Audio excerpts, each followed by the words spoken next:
More than 15,000 homes and other structures went up in flames in the Eaton and Palisades fire. And now, homeowners and builders across the state are rethinking the ways to better protect their homes.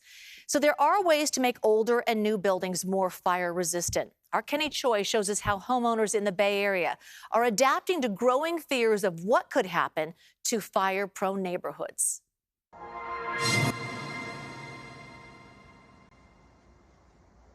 Jimmy Singer's family has lived on the heavily wooded hillsides of Mill Valley for decades.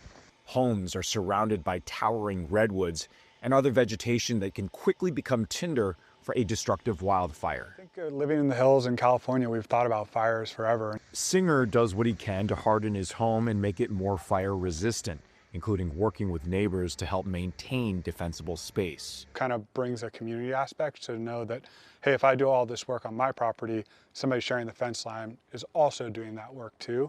But the longtime resident says other steps like replacing the siding of an older home with newer composite material to make it more fireproof can be extremely cost prohibitive for homeowners. While there is only so much that can be done to harden older homes, new construction in an unprecedented era of wildfire destruction is vastly different. With the foam blocks, they're fire rated, and they are essentially your forms like it is right here. Home builder Paul McGregor cuts and stacks the blocks before pouring concrete into the cavities. You know, it's just one of those things you learn more as you go along. The foam blocks are designed with fire retardant properties, which minimizes the risk of fire spread.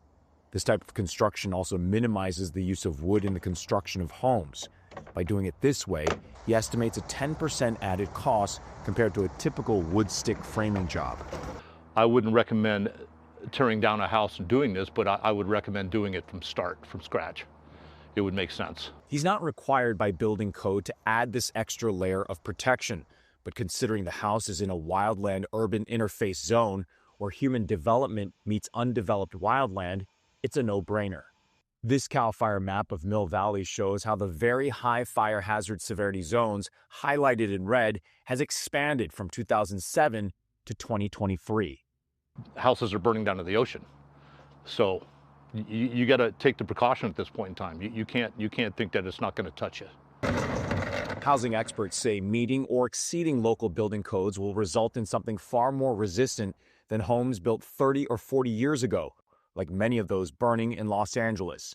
For homeowners like Singer, the task of protecting property is paramount.